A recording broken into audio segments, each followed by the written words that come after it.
What's going on, guys?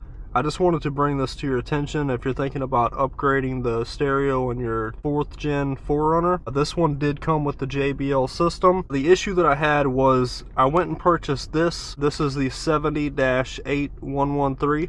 Everything worked when I hooked it up. The issue was I wasn't getting any sound. Now, a lot of people were saying this was the wiring harness that I needed for this vehicle.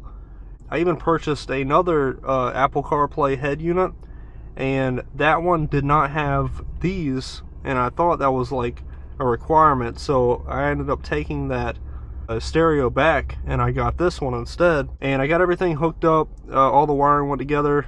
Somebody was saying to connect these blue ones to the remote wire, and I wasn't getting any sound, so that means that the amp was never kicking on to output the sound to my speakers.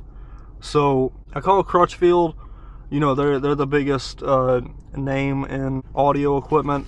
They told me that I needed to purchase another wiring harness that would keep the factory amp. They do make another one like this that bypasses the amp, but that is not what I wanted to do. I wanted to retain the factory amp and all the speakers in the vehicle. I think there's like 10 speakers. They do sell another one just like this. It's under a different serial number, but this did not work out for me, so I'm going to be sending it back to Amazon.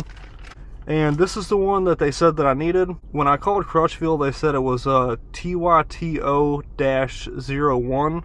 I guess that's another name that it goes by. I actually went into the store to pick this up. I had a local audio shop nearby, and they said that this is the one I need. Now this one says AXTO-TY1. It fits Toyota 2001 through 2015. And they said that was just an updated serial number for this. As you can see, this one says Access, and the one that I called Crutchfield about, they said it was the actual Metro brand. But I guess they're the same exact thing. It's just maybe somebody different makes it, or this is just the updated name for Metro.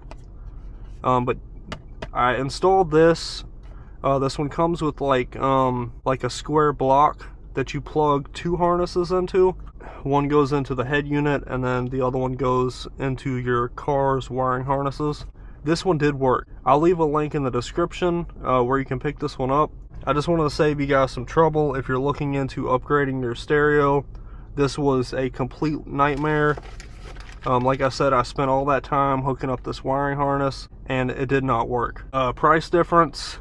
This one was $15. This is another reason it took me so long to install this head unit in my vehicle to purchase a newer one, is because the price. You know, this is $200 for this head unit, and then on top of that, if this is the only one that works, this is a $100 wiring harness. So you have this $100 wiring harness on top of a $200 stereo. That's $300 just to replace the stereo, when I'm used to, you know, a vehicle without a system built in, that you just, you know, you go out and buy a head unit and then you install it and then it works with all your speakers. You just have to buy like a cheap $10-15 wiring harness. But then this situation, you will have to purchase something like this to retain the system that's already in the car. They do have another one if you want to bypass it. But yeah, that's pretty much it. I appreciate you checking out the video. Links will be in the description. See you in the next video.